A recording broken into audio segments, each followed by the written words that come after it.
Hello, and welcome to the Employee Safety Podcast from Alert Media, where you'll hear advice from industry leaders on how to protect your people and business. I'm Peter Steinfeld.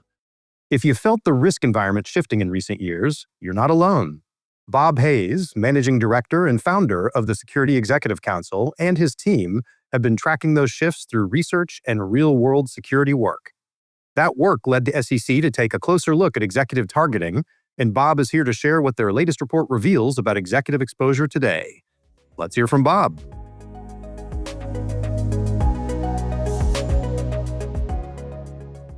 Hey, Bob, thanks for being here. Hey, thank you, Peter. I'm really happy to be here and share some of our work with you. I appreciate the opportunity. Absolutely. Now, you've led security in large enterprises and now advise security leaders across industries, so kind of both ends. When you look at the past couple of years, what changes have stood out to you in the risk environment overall? Well, there's continual shift in the risk environment, and it varies by industry to some degree, by sector. But what we've seen that impacts them all is really a change in the perception of safety. We can't say that it was caused by COVID, but in 2019, 2020, that's what we first noticed was people's perceptions of safety and concern. But the underlying cause really is a new risk threat profile for many, many organizations. Well, when something starts to feel different in the risk environment, like you've been describing, what's your process for testing that instinct? The first thing we do is test it in our conversations. I talk to about between 20 and 25 security leaders every week. And so we test it there first. What are you seeing? What are you feeling? How are you responding to this? Then we also have a tool called security barometers. We've run hundreds of them. Then we go to open source. We have a relationship with Mercyhurst University, and we have a private sector intelligence laboratory there manned by students. And so we'll test open source in the laboratories to see if what we're hearing is showing up in print or broadcast somewhere. Then if all of that clicks, we go to full research. The first person I hired was a PhD researcher. Her titles are Chief Knowledge Strategist. And she takes all of our findings and research and turns that into actionable information. And her and I both are really aligned on pattern analysis. So we're always looking for pattern analysis and early trend indicators to respond to and prepare for, really. What's the barometer showing based on all these wins you've been monitoring? All of this really started with this incivility and this perceptions to the change of behavior in the workplace. So the first thing that we did is, are you seeing people behave differently?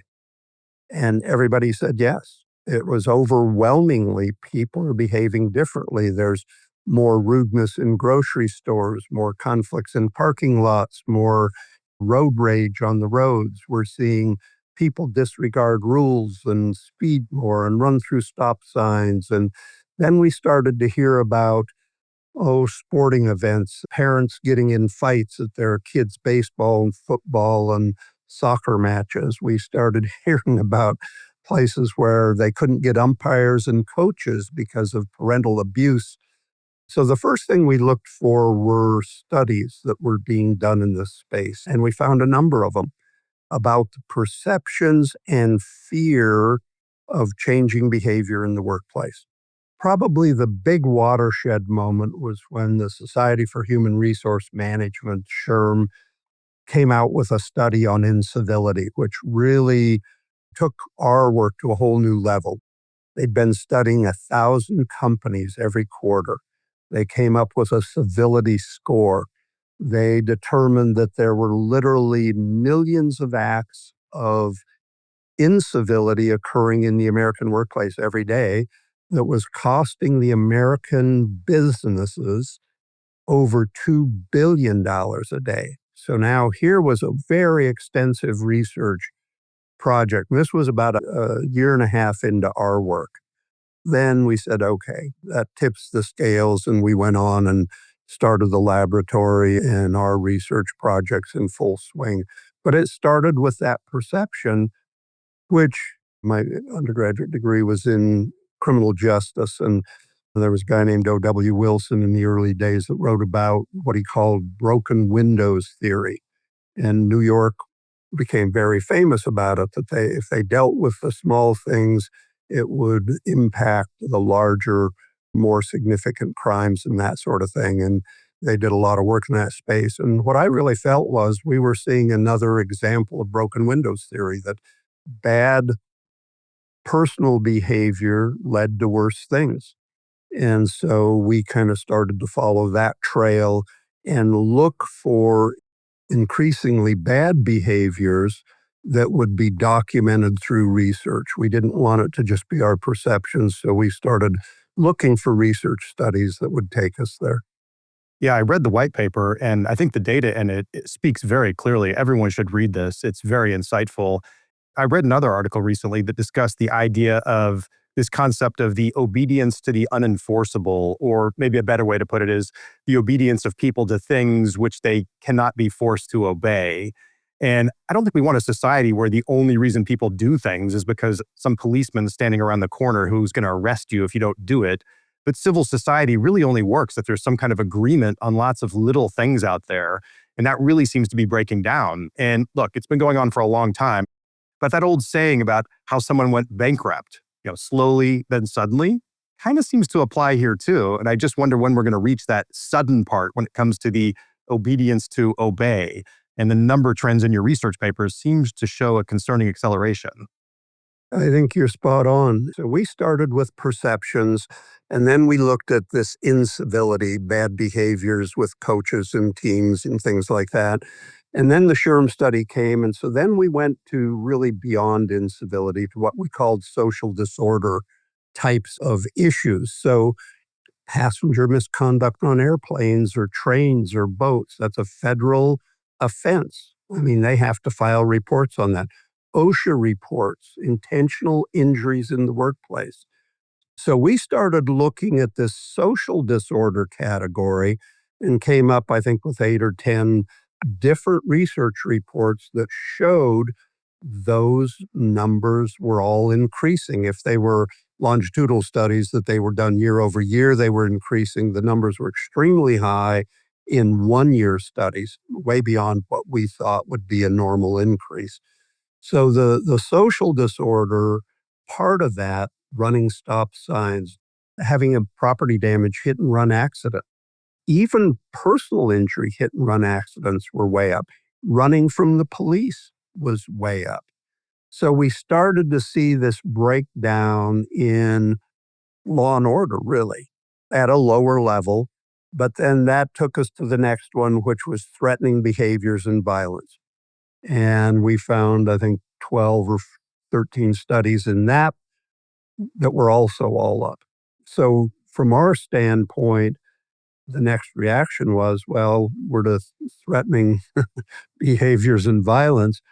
How much worse can it get, and what else should we be looking at? And that's what led to the executive targeting, because we were hearing from our clients and partners that they were seeing a lot more threats towards executives and key figures and things like that.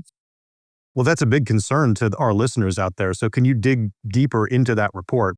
Well, it actually originally wasn't our report. One of our clients for many years, somebody we've worked with for almost 18 years, their executive protection team had started this report quite a while ago. They had a very high visibility executive. So they started this report, and they started looking at data from 2003.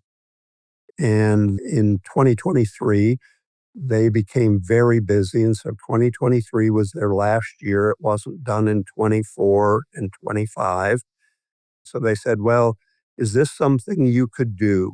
Could the BI Squared Lab, the Business Intelligence Innovation Laboratory at Mercyhurst, take this on? So what we really did was continue the great work they started. What this report really focuses on is the 24-25 change. The lowest increase was 150% in any of the categories we measured. Wow. Some of them were up to 450%. They were terribly alarming to me. I've never seen incident trends increase that rapidly.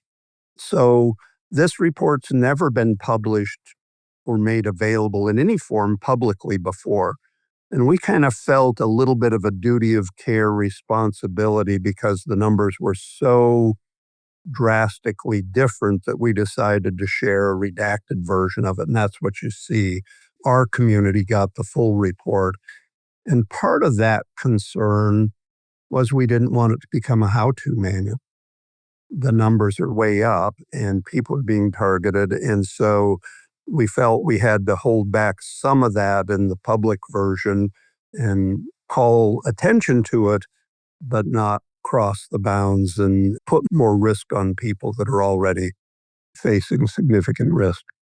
Well, thank you for sharing that information. I always say that anecdotes catch attention, but data drives action. And there's tremendous data in there that I think every one of our listeners can take back to their executives and their companies and drive some action, because things need to change as far as how they respond and think about these threats that are occurring and increasing.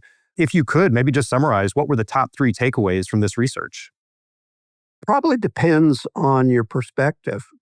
For me, there were 3 things that really popped out that were a shift. One, the number one motive shifted from criminal intent to activism.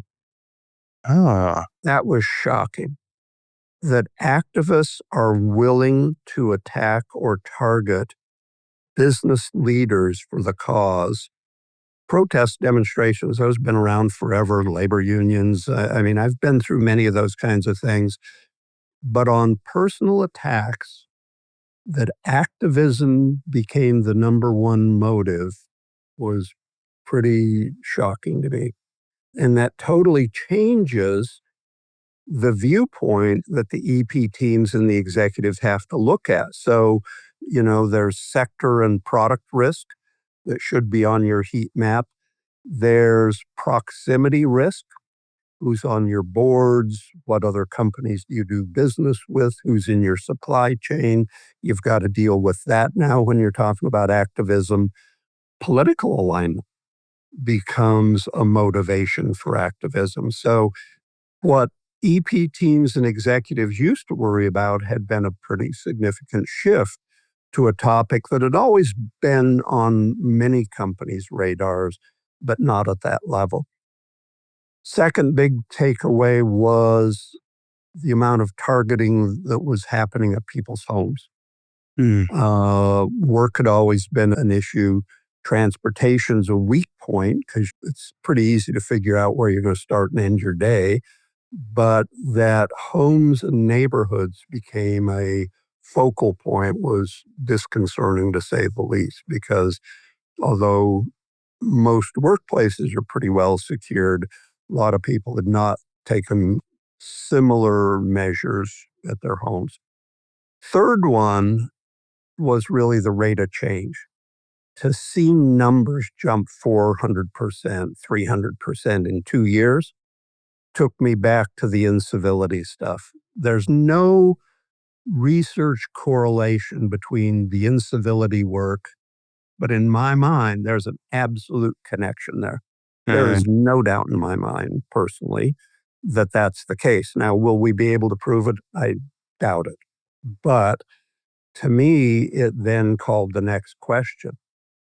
Who else is being targeted that we haven't seen the numbers on? So I'm hoping great research organizations will take this to the next level on cause and response. When you look at the data over the full time span, not just from that 24 to 25 jump, but the whole time span, did anything stand out to you as an inflection point where the executive targeting trend started to just look different? Oh yeah, it's a hockey stick report. It's a classic hockey stick. It goes along and then just rockets up in 23. The rest of it had been what I'd call normalized trending. As far as the trends increasing from 24 and 25, we saw 313% increase in total incidents in that 2-year period. Wow. That's not going to fall on any normalized curve of behaviors as a general rule. That usually indicates a very significant change in something. Well, something interesting in the report that I read, I'd like you to elaborate on. A lot of people still hear executive targeting and assume it mainly applies to the C-suite. But based on what you found, what does the report suggest about who is exposed today? Again, remember all of this is open source research. So a lot of it comes from news or police reports that make the news. And so the executive term is probably as much defined by the media more than our specifics. But there was enough data that we could look at family members of executives who were targeted. So maybe the wrong person answers the door.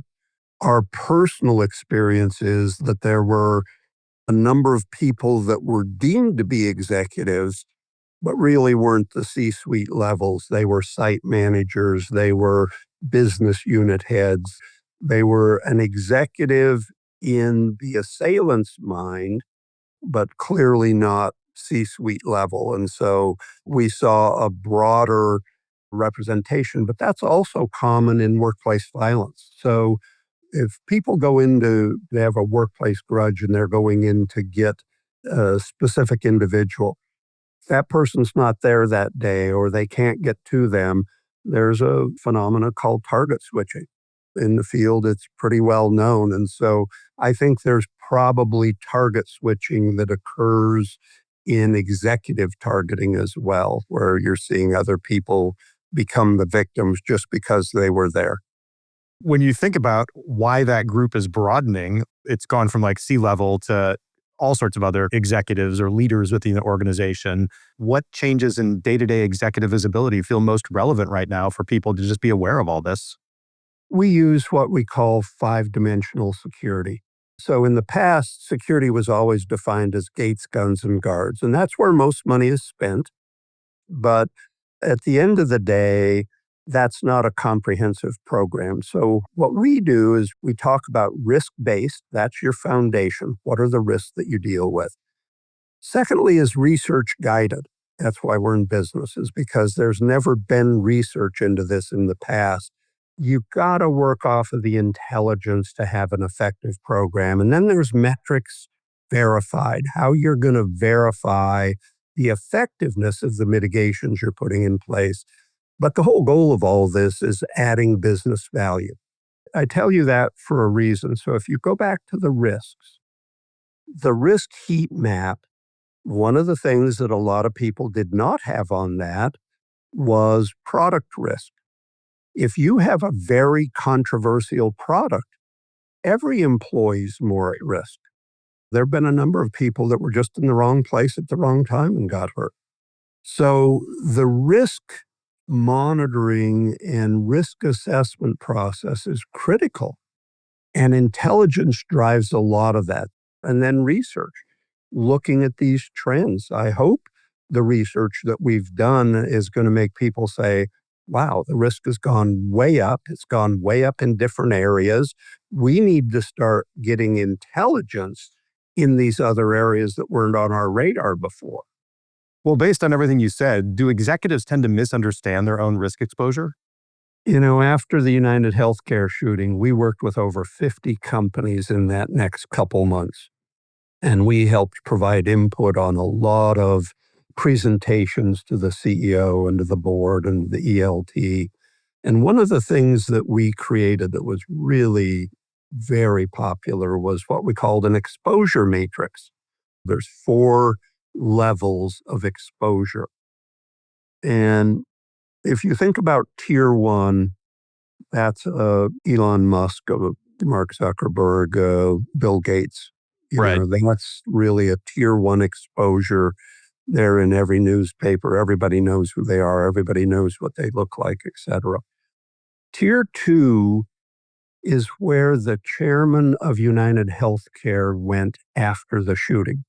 Nobody really knew who he was outside of the business in industry magazines, but that propelled him to a level of exposure that he'd never experienced, I'm certain, and made him a target. And then there were some people circulating a deck of cards of the evil business leaders. If you saw that, that was going around. Yeah. There were wanted posters put up in New York of different executives. That moved a lot of people to tier 2. Most executives are tier 3 or 4. Very few folks would recognize them. They're not involved in any controversy. Their products aren't a big problem. So there's always going to be 4 or 5 tiers of people. And there's different tiers of exposure. There's online exposures versus personal exposure. So I think most executives are not aware of the things that move them from tier to tier. They say, well, geez, I'm not a Elon Musk. I don't have any concerns. Well, there's proximity risk, there's product risk, there's sector risk, there's other things out there that are very normal to you, but they're a red flag for somebody else. So it sounds like if you're a corporation that's hiring security professionals, they should go far beyond just the C-suite and really think about all the executives in the company and provide an appropriate level of training and giving them things to think about as they go about their daily lives. Exactly. That's where establishing your risk threat profile really comes in. If you go back to when the most violent animal rights extremism was occurring, there was a lot of physical acts by SHAC against anybody involved in animal experimentation for medical or cosmetic purposes. One of the most frequently targeted people in companies that did animal research was the animal veterinarians, but they were very seldom at the C-suite level. There's other researchers. I think in the future, we're going to see AI people targeted. There's an anti-AI movement developing. There's a anti-data center movement developing. There's other environmental movements where you're going to see non-C-suite people targeted that this targeting research really applies to. They just haven't been studied yet. You were talking a lot about risk profiles and how they can be so different for different organizations and people within the organization. So what's one thing that you think security leaders should adjust when assessing executive risk today?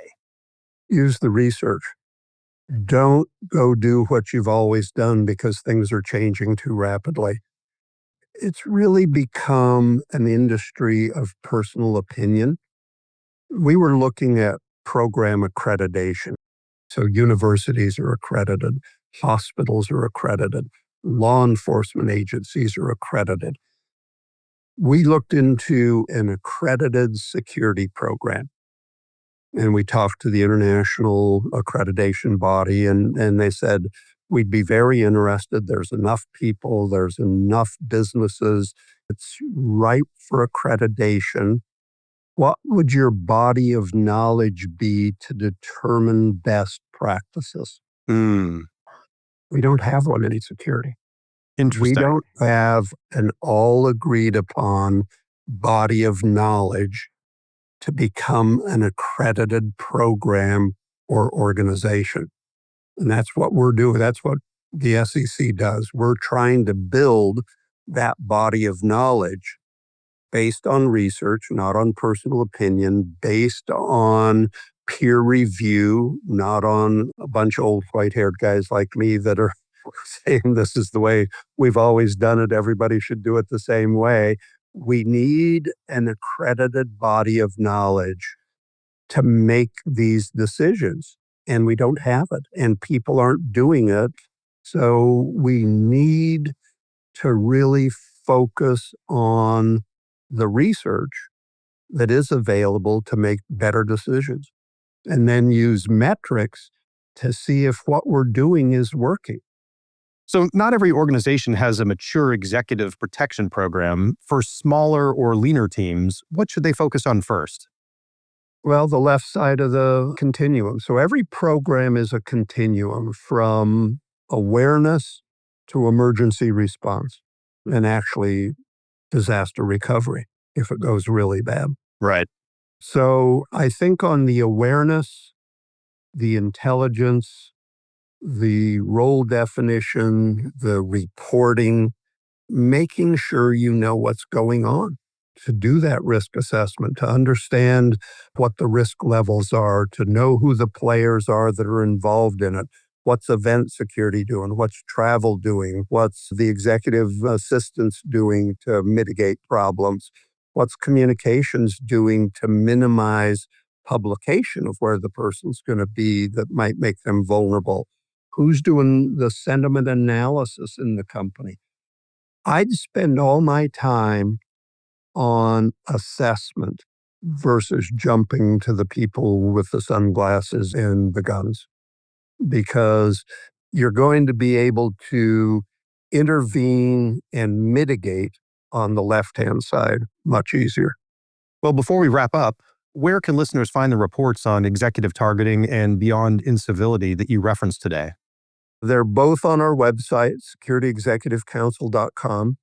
Just search incivility or targeting. We've got a great search engine there. There's a lot of other supporting material that relates to that. There are free downloads. You don't have to register. About 12,000 people a month come to that site and get stuff. We don't track you. You don't have to tell anybody you got it from us. We're good with that. So Fantastic. Well, Bob, thank you so much for being on the show. And thank you so much for making the data available to everybody. I think it's going to make a real difference in a lot of these organizations' security programs. well, thank you, Peter. And thanks to Alert Media for putting the time and energy into these to call out issues that maybe aren't on everybody's radar. And I really appreciate the chance to be here. To learn more about Bob and his work with the Security Executive Council, click the links in the episode description. You can also watch the video highlights on Alert Media's YouTube channel. Don't forget to subscribe, rate, and review the show wherever you get your podcasts. Stay safe out there. Thank you for listening to the Employee Safety Podcast from Alert Media, the world's leading provider of risk intelligence and response solutions. To learn more about how to protect your people in business during critical incidents, visit alertmedia.com.